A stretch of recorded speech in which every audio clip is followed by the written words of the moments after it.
निश्चित महाप्रभु डेली चंदन लगे जो होता से अधर धीरे चंदन माने लगा जाए सर्वांगे चंदन लगा जाए से चंदन काले खसी पड़ तेणु सी बढ़िया मारे पाट डोरी ताकू पाटरा सेवकों सहित से छंद पड़ी बढ़िया होता है ताकू से सेवाटी की दैतापति निजोगर वरिष्ठ दैतापति माने रही ताकू श्रीअंगे महाप्रभुंर पूरा ताकू सन्निग्ध करिथांती ता सहित चंदन जो जितेबाला प्रत्येक दिन चंदन लगी हुए द्विप्रदीप संध्यादीप सरले जो चंदन लगी हुए से चंदन अधर धीरे संपूर्ण महाप्रभुंर तादे लेप दि जाए से पैता लगी महाप्रभु को करा जाए कष्टदायक बेपार जो रेशम डोरी अच्छी पाटर टसर डोरी अच्छी तादे पाटरा सेवक मैंने बोली था बोलिकी से समय को नहीं करी महाप्रभुंर दुई थर पैता लगी था गोटे हूँ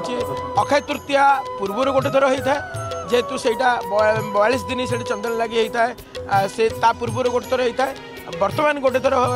महाप्रभु को करा जेहेतु सबुदिन चंदन लगी अच्छे से महाप्रभु को दुई थर पैता लगी करा जाए।